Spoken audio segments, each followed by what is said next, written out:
What up, everybody? Welcome to the channel. I am your host, Mike Fury, and welcome to the top 5 tips for beginners of the Thaumaturge. If you've had your first playthrough or you want to do the second playthrough and try to challenge it or attack it in a different way, these tips might help you. This should also be watched in tandem with the beginner's guide that should be released anytime, well, around the same time as this video. So essentially, let's jump right into the first tip. And this is essentially going to be explore everywhere. Explore between missions, after missions, during missions, explore. Reason being is because there is a lot of side objectives that are only triggered by your exploration. Not only that, during side quests, there is a heavy emphasis on mystery, discovery, choice and consequence, all tied to your dialogue system. So for example, let's say there has been a murder and you can't find the gun that was used for the murder. Guess what? There's a line of dialogue tied to that piece of information. And I also talked about how your solitaires are involved in all of this as well. If you don't have the requisite power saying to interact with that specific prop or that specific piece of evidence, guess what? You have whole dialogue and whole choices blocked off to you. So you must be prepared. You must always explore, and therefore if something is locked off to you, then you got to go watch the beginner's guide and essentially explain to you how to get that. But essentially is if you have the requisite amount of solitaires, you will be completely fine. But make sure to explore at the start, before the mission or before a quest is engaged in between quests, and make sure to pay attention to specific areas. Sometimes, even though you're snapping around, sometimes the particles, you're not really knowing where they're coming from, and you might miss something that you really need. Secondly would be to read all the interactables. The devs did an amazing job with world building, and all of that is added by not only the events that have transpired in Warsaw, and all of that is in little tiny bits of dialogue. You will get some of that in conversation as they allude to certain events, but you get a lot of that immersiveness by reading a lot of from the newspapers to the events and how your actual actions have caused an effect, and actually see how that has affected the current city and how that is in either a positive or a negative way. All you got to do is just pick up the paper and there you are. Like little tiny bits of details like that is amazing, and it allows you to understand the current climate of the situation, but also the different perspectives and motivations behind particular characters. Not only do the actions tie in, the past also ties in, and there's a lot of context into just reading particular parts. Not only the interactables for missions, but also the interactables outside of the world as well. It is nothing but a benefit if you're able to just really hone in, focus in, and read some of these dialogue pieces and understand how the devs were able to create this awesome and dark and complex world. It is really a treat. Definitely recommend reading the entries.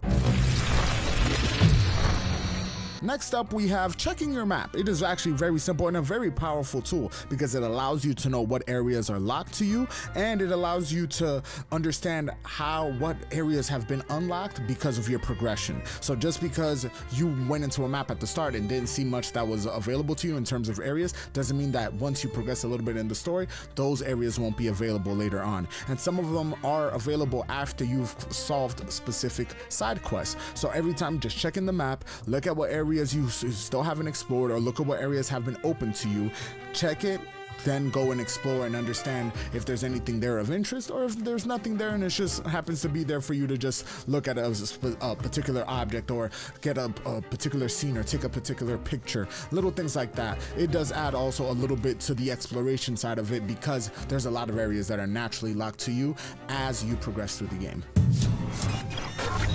The next one is be wary of your choices. Everything here can be remembered, from your actions with specific characters to just literally conversations. Some of these things have profound effects on the story, from having somebody's back in a fight to something you might do in jail. Like essentially, even at the start of the game, you can get into a brawl and get thrown in jail.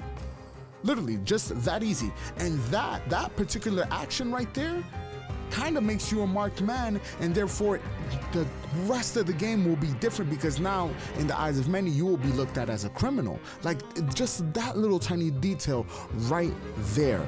Now if you explore properly and you've managed to find a way to actually circumvent that and go around that, by all means, the game is open enough for you to do that. But if you're out here just pressing buttons and just want to go through it, you could go ahead, but there will be consequences for your actions.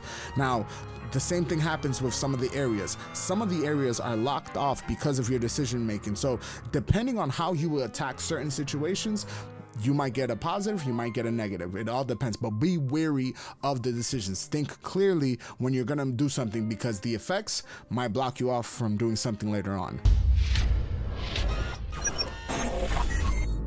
And lastly, combat can be challenging if you just try to brute strength your way through these fights. You have to examine your opponents in this game. Figure out what's the best way to take care of them. Some of them have really low focus. If they have really low focus, do a tandem, split up the attacks, because remember, even though you are outnumbered, it is you and your Thaumaturge or your group of Thaumaturges. So if you see somebody that has a 80% chance of receiving minimal damage, don't attack them with the physical damage. Attack them with through essentially their mind.